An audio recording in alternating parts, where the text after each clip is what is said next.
Cuando nombramos a Egipto, tres imágenes saltan a la mente: las pirámides, el desierto y ese largo e imponente río llamado el Nilo. ¿Lo conocen? Pero empecemos hablando de ese inmenso mar de arena conocido como el desierto del Sahara. Este lugar al norte de África no invitaba a nadie a instalarse allí. Sin embargo, hace miles de años, un cambio climático trajo abundantes lluvias al corazón de África. Poco a poco un caudal de agua empezó a crecer y crecer. Estas aguas formaron el río más largo del mundo, el Nilo. A partir de entonces, muchas poblaciones quisieron instalarse cerca de este río. Y es que en épocas de lluvia, el Nilo crece tanto que todo a su alrededor se inunda. Pero cuando estas aguas se retiran, dejan una tierra ideal para la agricultura, pues está llena de limo. Y el limo es uno de los mejores fertilizantes que existen. Durante los siguientes miles de años, muchas poblaciones que antes eran nómades empezaron a construir sus hogares alrededor del Nilo.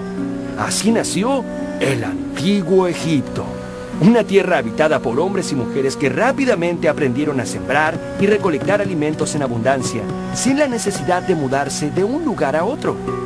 También aprendieron a domesticar muchos animales. Mami, ¿tenemos que volver a irnos? No, querido, ya no será necesario. Los egipcios necesitaron mucho ingenio para aprovechar las crecidas del Nilo en su beneficio. Para eso, inventaron un sistema de riego en el cual tenía que participar toda la comunidad. Así surgieron oficios como el del agrimensor, algo parecido a los ingenieros modernos. Los agrimensores medían las tierras y planeaban cómo hacer los canales de riego y muchas otras cosas. Fueron los primeros en aplicar cálculos de aritmética y geometría para construir grandes obras. El Nilo trajo a los egipcios otro impresionante beneficio: el comercio. Y es que en sus aguas era muy fácil navegar, así que todo aquel que tenía un barco a mano podía recorrerlo de arriba a abajo. El río se convirtió en una gran autopista a través de la cual los pueblos que estaban en sus orillas comerciaban entre ellos. Esto trajo grandes riquezas para los egipcios. Y así empezó a gestarse esta gran civilización. Todo gracias a este gran río. 3000 años de historia. Hace miles de años, gracias al desarrollo del comercio y la agricultura, algunas aldeas que estaban en las orillas del Nilo se volvieron muy ricas y poderosas. Fue así que empezaron a surgir importantes ciudades a lo largo del río. Casi 3000 años antes de Cristo, el rey Menes unificó los reinos del Alto y del Bajo Egipto y fundó su capital en Menfis. El símbolo del Alto Egipto era una corona blanca y el del Bajo Egipto una corona roja. Así nació la doble corona de los faraones. Este fue el comienzo de un gran imperio que perduraría por miles de años.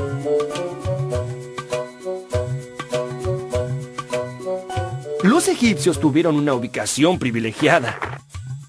Por un lado, el enorme desierto los abrazaba y unía bajo una misma cultura. Y por otro lado, el río Nilo los comunicaba con otros pueblos y civilizaciones de la época. Lo difícil para los gobernantes egipcios fue mantener la unidad de este imperio, ya que había muchos pueblos enemigos que querían invadirlos y saquear sus riquezas. Los faraones gobernaron Egipto por más de 3000 años. Solo imaginen todo lo que ha pasado desde el nacimiento de Cristo hasta nuestros días. Y súmenle 1000 años más. Eso es mucho tiempo. La pirámide social. Los egipcios organizaron su vida social como una gran pirámide. Imaginemos a los distintos grupos sociales en orden de importancia. Bueno, en lo más alto de la pirámide social se encontraba el faraón. Este era el máximo gobernante de Egipto. Todas las riquezas le pertenecían y el pueblo lo adoraba como a un dios. Pero la vida del faraón no era sencilla. También era su obligación controlar el orden y la economía del imperio, las leyes de la naturaleza, las estaciones, las crecidas del Nilo, los movimientos de los planetas. No era poco trabajo para una sola persona. Los sacerdotes eran la segunda casta en importancia y se ubicaban en nuestra pirámide justo debajo del faraón. La principal actividad de los sacerdotes era servir a los dioses en cada uno de los templos y les realizaban un servicio diario de ofrendas y rituales. Debajo de los sacerdotes se encontraban los escribas, cuya gran habilidad era saber escribir. Aunque ahora todos aprendamos a escribir desde muy chicos, en el antiguo Egipto, solo unos pocos privilegiados podían tener el acceso al aprendizaje de la escritura. En Egipto se escribía con unos signos sagrados llamados jeroglíficos. Los jeroglíficos eran dibujos. Cada uno tenía un significado. Eso parece difícil. Aunque los símbolos llegaban a ser más de 700, su escritura se regía por principios claros y sencillos. El cuarto lugar en nuestra pirámide lo ocupa el ejército. Nos encargamos de proteger y asegurar la unidad del imperio. Adelante, muchacho. Gracias. Algunos pueblos vecinos intentaron invadir Egipto, lo que hizo que el ejército se perfeccionara para detener estos avances. Pero a medida que el gobierno de Egipto se fue haciendo más fuerte, surgió una idea. Oigan, ¿y por qué no extender el territorio? ¡Es muy buena idea! Así fue como el ejército, bajo el mando de distintos faraones, comenzó campañas militares para invadir territorios, sobre todo en Palestina, Siria y Nubia. Uno podría pensar que con tanto trabajo, en tiempos de paz, el ejército se dedicaría a descansar. Pero en el antiguo Egipto siempre había algo que hacer. En el caso de los militares, cuando no había enemigos que enfrentar, se dedicaban a tareas como la excavación de canales de riego o el transporte de grandes bloques de piedra hasta el lugar de las obras.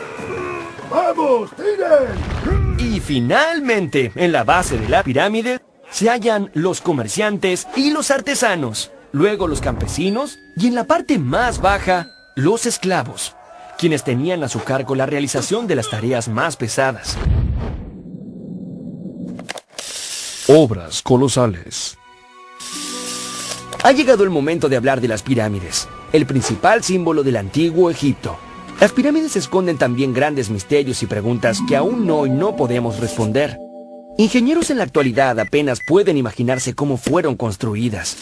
A pesar de esas preguntas sin respuestas, hay cosas que sí sabemos. Los faraones debían dedicarse a cultivar su eternidad, por lo cual muchos de ellos construyeron monumentos colosales, acordes con su grandeza, como el templo de Karnak, cuyo recinto comprende 3 santuarios y es uno de los conjuntos religiosos más grandes y antiguos del mundo. O como la pirámide de Keops, una de las más importantes, que fue construida a lo largo de 23 años de constante trabajo.